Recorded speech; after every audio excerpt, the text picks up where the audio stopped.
a House Civis Broadcasting. Today is the 27th of Sephiros 997YK, and we've got a very interesting show for you this week. My name's Alufi Haskell de Sylas. And I'm your host, Sylas de Sylas. Happy Far, everyone.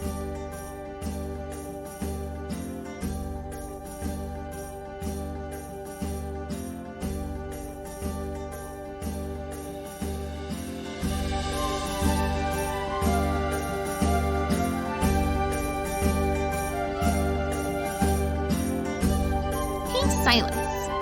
Yes. What happens when a mimic, a gelatinous cube, a specter, a troll, and a kobold with a skin condition walk into a dress shop? Well, I don't know, Luffy. What happens? They get arrested. I thought it was that a was joke. the segue. Remember how I talked about trying to do segues? Yes, I just didn't realize that was... But please continue. They got arrested. So this odd group was caught after attempting to burgle a clothing store in Silvergate. The guards of Upper Tavik's Landing were called to a dressmaker shop in Silvergate, named the Shimmering Gown and Haberdashery, in the early morning hours on Zol. They found a troll hulking in the doorway, the door of the clothing shop seemingly intact despite wood chips over the street. A specter called out from the second floor of the shop, and the intact door grew legs and began an interesting chase through the city. The group eventually fell off a bridge and into Tavik's Market below, where guards were waiting. The Spectre was the only member of the group not taken into custody. The fur-covered kobold, calling himself King Torg, claimed they were on a mission from their boss. The only other member to give up relevant information was a mimic whose name was Jimmick. Jimmick let it slip to the Inquisitives interviewing that they were working for a creature called the Sea Holder, and that he needed to find the best bespoke suit money couldn't buy. The guards and Inquisitives on the case are scratching their heads as to why this group worked together and what their boss's intentions are. I'm sure the people of Upper Tavik's Landing will sleep much more soundly this evening. Yeah, no, it sounds like Sea Holder. Why is this thing needing a bespoke suit? The only thing that I know that sounds similar to that is a beholder, and I can't imagine that a bespoke suit would fit. Mizana Rupas would like to let its patrons know that all further showings of the hit play The Mage Writes Maid have been delayed indefinitely after claims of defamation. All tickets bought for this play will be honored for other productions at the same venue, with a complimentary drink for the inconvenience. I did happen to catch it in one of the earlier shows, and I can see where the defamation comes from. I haven't been able to see it yet. My ticket was for 2 weeks from now, and now it's... It was a watch. It was a... Do you think they're going to release the script? I would expect not. I don't see how they would be allowed to. Because I'd be fine with reading it. I don't think that they could sell that in a store. So we did receive a letter, and I'm going to just very quickly... And we love getting letters. We do. We absolutely Oh, enjoy. hold on. Meeps is giving us... I need to turn it. Oh, we gotta turn the singer device. Oh, okay, give us a moment. Is it not getting me? Is that the issue? Hey, is that the right position, Meeps? Are we good now? Okay, there we go. Sorry about that. So tell us a little bit more about the letter we received, Sylas. So the letter we received was from Ren Sance. I hope I'm saying that right. And he was writing on behalf of Balinor's Horn College of the Library of Cornenberg. And I'm going to briefly read through here. He writes that he is resident of Fairhaven, and that his work often requires him to travel. And while he was in Sharn most recently, he got to hear a broadcasting of the Echoer system. And he was delighted to hear from us and enjoyed it until we brought on the professor of menagerie management from Morgrave University. It seems that this gentleman has several inconsistencies and issues that he would like to address. So we're going to put most of the details here, but we'll put the entire letter It'll be available. We'll put that out to the public. I'll have it posted on our community. Yeah, on our board, yes, Yeah, absolutely. So the first thing he calls out is the cockatrice chick should not normally hide within its eggshells. And that's not natural behavior. He indicates that it was most likely removed from its parent at a young age. Now, I did reach out to our friend Monte about this, and he did say that this was raised in captivity and that its parent had died through no fault of the university. So I do want to address that. Secondly, he has a lot to say. Is that a whole page? About the Mage Ripper being brought into the studio. Now, I just would like you guys to know there is 1, 2, 3, and essentially a half pieces of parchment just covered in letter here. I don't agree that the Mage Ripper is horrific. I see them as a delightful creature myself, and the one that we had didn't seem malnourished. I spoke with Professor Monte, and he said that the Mage Ripper is being well fed and taken care of and is not something that we should immediately be concerned about. I do note here that our friend Wren, Mr. Sands, notes here that Mage Rippers are a horrific solution to the Mournland. For one singular reason, they would explode in breeding, and that would cause just untold devastation, and then we'd have a bigger problem, a hungry swarm instead of Mournland. And I can see where he's coming from, but we don't discourage any type of outside-the-box thinking when it comes to solutions for the Mournland. Until we find something concrete, I don't think anything can be taken off the table. And then he does call out the alchemy beetle as something that House Cannith can produce. We were going to go over those details when we had a representative from House Cannith on, but he did bring up the information here, so we're going to just quickly touch on that. Of course, they have been working on them, but they're not a common sight here in Sharn, and I do appreciate the beetle myself. I do have top mage rights on the Curieva beetle myself. Hopefully they will figure out exactly how to do that, and then we'll have that up and running. Now, he does say, and I think this is something important that we do want to acknowledge, that if we have any further questions, they can contact him directly at the Balnar's Horn College of the Library via Speaking Stones. In addition, the Wayfinder Foundation is distributing a series of books that will have writing on many creatures across the face of Eberron. They refer to it as the Naturalist Guide. Ooh, I actually own the first, is it 3 or 4 volumes?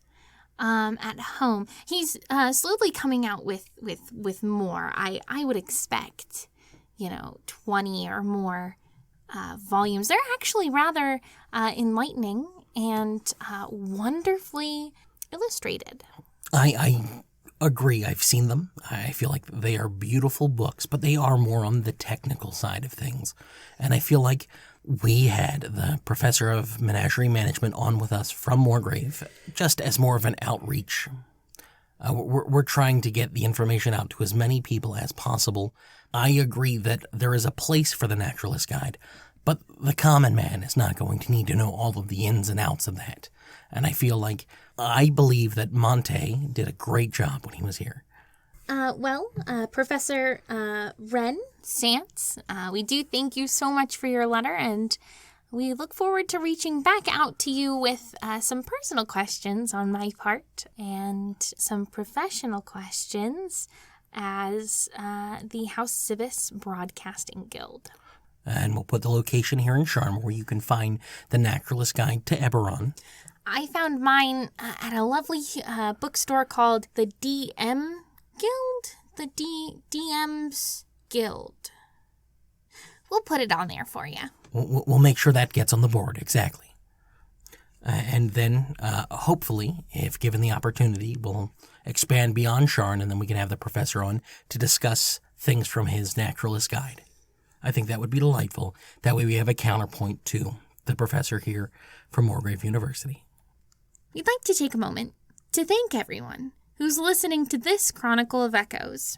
I'd also like to remind everyone that it is really easy to get into contact with Sylas, Meeps, or myself. should you want to send us a letter, like Professor Sands did. Firstly, you can always send us a gnome mail at House Civis Echoer Station, all one word, at gmail.com.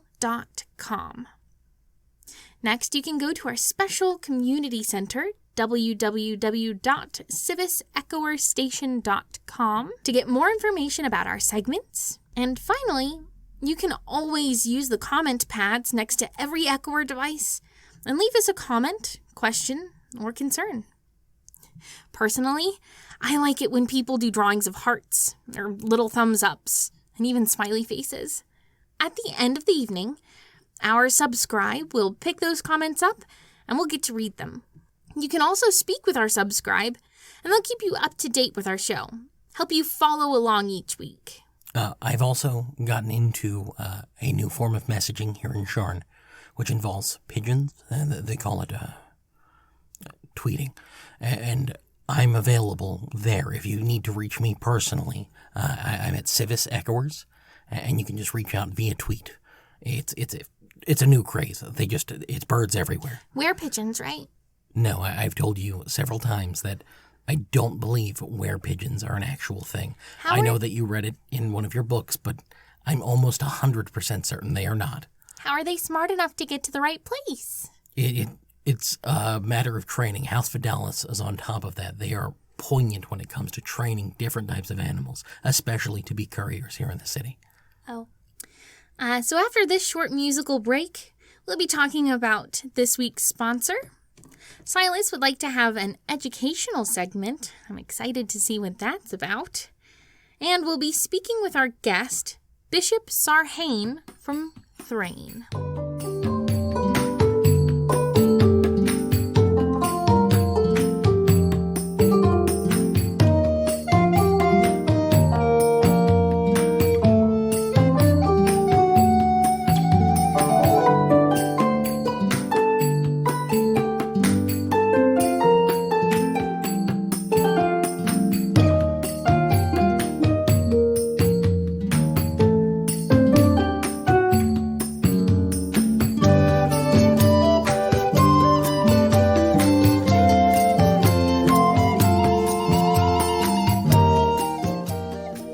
Everybody. This week's sponsor is Transmutations, a wonderful beauty shop from Upper Tavik's Landing. I've gone to this particular beauty shop a handful of times. I'm not known for caring too much about my looks, but man, they always treat me so nicely. They do my hair really cute, and they do this thing where you always get something free when you go there. So if you go for just a haircut, they'll give you like a manicure or a pedicure for free. Now, Transmutations has recently hired a new hairstyle artist, is what I'm going to call them. A very kind Warforged who cuts your hair and does your hair with mathematic precision. Like, not a single strand out from where it's supposed to. It's amazing, but also very odd, seeing as Warforged don't have hair themselves. So, just a little call out to Kettle. Thank you so much for my hairdo last week, Kettle. And if you mention that you heard about Transmutations from this week's Echo, you will be getting 15% off of your purchase. Well, that is a lovely thing, and you love to hear stories like that. Now, Sylas. Yes? What is this educational segment you wanted to take us on? Well, I'm extremely excited myself. This week, it's been announced, and nothing's official yet, but the new Lightning Rail engine that they have introduced is based on some of the first rails, but utilizing new techniques. I'm sure none of our listeners are aware that these older rails were not built for luxury initially. In fact, the very first one in the luxury line was the Unicorn, which has been redone several times by different leaders of House Orion. They revamp it, they redo different things, so that way they get a pristine Unicorn unique to them. So one of the earliest lines, way back when the lightning rail was first introduced. And remember, this is a House Ori and a House Cannith venture between the two of them, all of it instituted by an outside force. So at that time, they introduced a couple of different rails, and one of the ones that they introduced was the Gorgon, and it was a monstrosity. It was the heaviest engine that they have produced to date. Nothing has ever matched that, but the carrying capacity of the Gorgon itself was unrivaled. We're talking something that could move mountains, literal mountains, full of metal, and you could just pile it in cart after cart after cart. The problem was that it was too slow. It was much too slow, and banditry was a real issue. They decided to decommission it and go for something that could move less, but would be better in the long run. And now with this newer rail, it looks like they are going to go back to their roots in a sense. Now, I'm very excited about the Gorgon too. It is a bigger, more beautiful rail. The horns on the front of it look impeccable already from early sketches that I've seen. And now, the moment that I am sure everyone listening has been waiting for. Our guest today, while we discuss Thrane. O silver flame, light the way, through war and darkness and despair. O silver flame, we shall not stray. Spirit of Thrane, hear our prayer. No foe can dim your argent gloss. No child can live beyond your light. With sword in hand, your soldiers stand. O silver flame, burn ever bright. That is the hymn, Light the Way, the national anthem of Thrane. It is my pleasure, and Sylas, yours as well. It is indeed, yes. To introduce our guest, Bishop Chantalyn Sarhain. Better known as the Silver Blight. It's so nice to be here. You can also call me the Bishop of Siyar. Bishop Sarhain, you are an ex-Templar, as our Sylas has been very excited to talk about. He is quite the fan of your exploits. You are called the what was it again, Sylas? That would be Silver Blight. You are Chantalyn Sarhain of Thrane, the fearless paladin warrior from the last war, the terror of Thrane. Yeah. So, I don't know why they gave me all of those, super weird names. But, yeah, I fought for Thrane in the last war, and I led many victories against Brayland and Karnath. And you said you were the Bishop of Siyar. So, it's actually, really funny. Okay, so I thought that when Jayla, young Jayla, beautiful Jayla, wise and amazing Jayla, I thought that she said sire. She was like, you're going to be the Bishop of Siyar. I'm like, okay, I'll do my best to, get rid of the place of evil. But, nobody really lives there. I also was hoping it meant, I would become, an archbishop. But, so I ended up going to Siyar.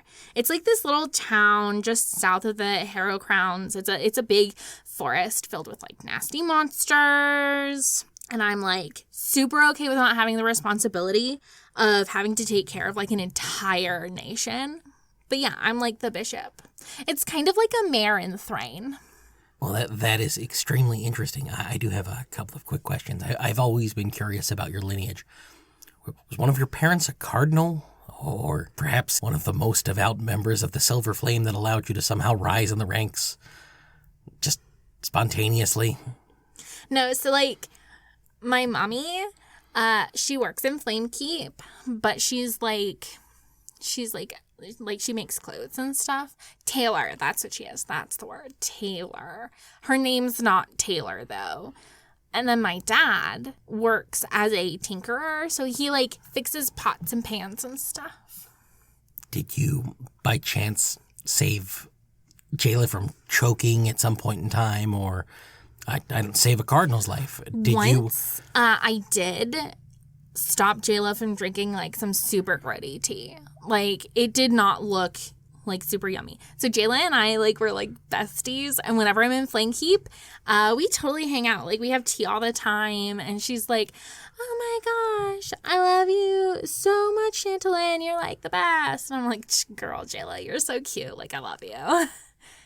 And your best friend, Jayla, is the one who put you as bishop of a town all the way on the border of Thrane.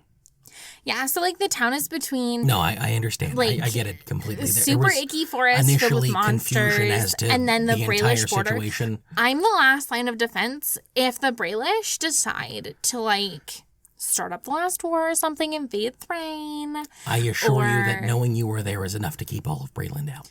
I agree, because I'm, like, super devout with, like, the sparkly fire in my heart. Now, Bishop Sarhain, I am going to ask you that we keep as much of the information from the Church of the Silver Flame out of the conversation about Thrane as possible. I understand that it's very difficult with Thrane being a theocracy. That is something that we're going to discuss in a different broadcasting.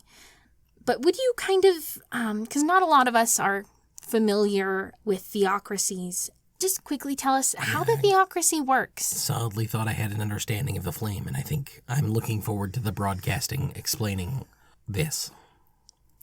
Okay, so essentially, like, everybody in Thrane is all like, Silver Flame, we love you.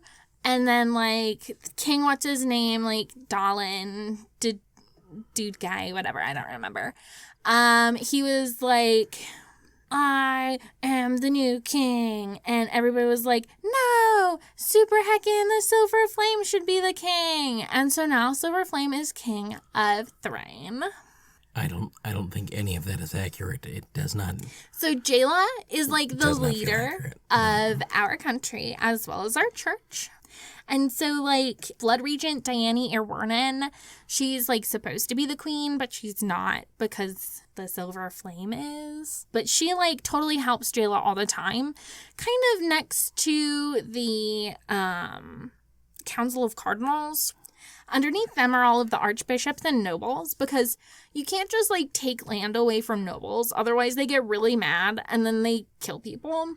Which is not what the Silver Flame is about. I'm questioning every day what the Silver Flame is about. We can talk about that, actually. Okay. I would prefer not. Okay, cool. So underneath the archbishops are the bishops. Underneath the bishops are, like, the archpriests. And then underneath them are, like, the normal priests, the friars, like, your everyday man, that kind of stuff, who, like, take care of just, like, a small church or a small town or a small hamlet, you know, that kind of stuff.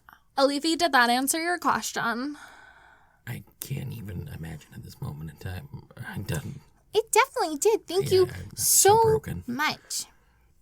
Okay, so before we go anywhere else, I brought, like, a really nice treat. Because, like, some other people brought treats for you, so I'm bringing you a treat. Host, I hope it's strong. Okay, so this is a very special tea. You could say it's my specialty. Nope. That was a pune. Nope, it's not. Alufi, would you? That was a really good one, Silas. It was a good one. I'm going to enjoy this tea. Alrighty, here we go. Oh. Thrackle spice, isn't it? It's thrackles. It has thrackle spices in it. Yeah. Oh, need some water. So this tea is really nice. It's light. It's spicy. It's cold and yet it's spicy. Oh, it is hotter than. Oh, it is hotter than the deserts. Oh my gosh. Silas is sweating right now. Not just because it's warm in the booth. Oh, I hate thrackle spice. Oh. Take another sip, Silas. I will not take another sip. I'm going to keep sipping mine. Oh, God. Oh, host, that is deep.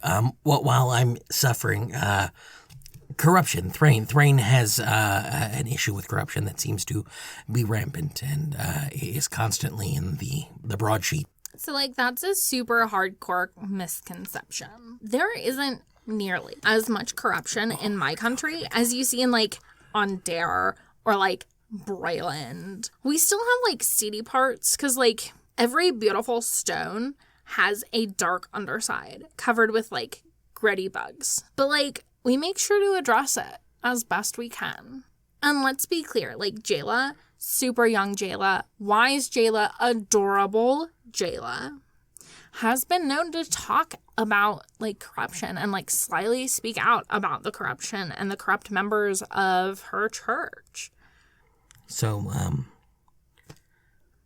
I hate to even ask, but I'm going to. Where does Thrane go from here, in your opinion? Okay, so the way I see it, there's, like, a handful of options. We're at, like, this breaking point. I think somebody said once, like, we're sitting on the edge of a knife or something. Should the wind blow in such a way that, like, Blood Regent Queen Diane Eberron can regain power, I've no doubt that she would. In my hopes and prayers, I see a Thrane where more people are welcomed, where we're a force for good in this world. I can see where you're coming from, and I do think that you are right about Queen Diane. If she could take power, she would. Don't you feel that the Flame would also do the same? They would seize that power if they had the option? Entirely. I feel like there's corruption anywhere, and there's that want for power anywhere. And as devout members, we should realize when we need to have power and where we should get that power, you know? Like, the shiny flame in my heart is where I get my power. But do you see a way that you would be able to move forward as a member of the Flame with members of the Host or different druidic cults? I'm talking to you right now. That is a fair point. Like, I'm gonna be real here. If Queen Diane Eberron decided to take everything, I don't think it would be nearly as bad as people say. And I think that a lot of my fellow countrymen feel the same way. To have the church focusing not only on the metaphysical issues, but also the tangible issues of running a country, it's an issue. There are many people in higher places than me that are prone to want that power of controlling a country, controlling a town, controlling a whatever, you know?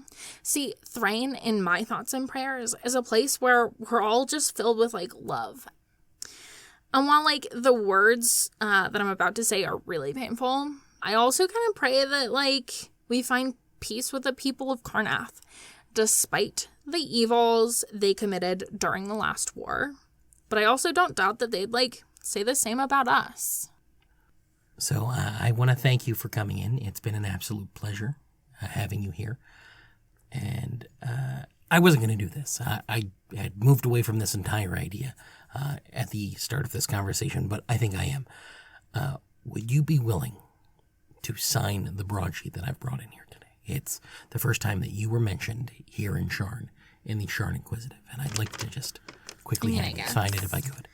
Just, yeah, if you could. And could you make that out to Sylas? To Sylas? Sylas. To Sylas. My cute little pal. I'm gonna draw, like, a little picture of the silver flame. Look, it's, like, really cute. It's, like, a little one of those. And then you gotta put, like, a cute, like, a little curly Q right here. There you go. Well, I greatly appreciate that. Again, it's been a pleasure talking to you today. It's been a pleasure. I hope you all have a wonderful week. And don't forget to listen to those echoes of hope.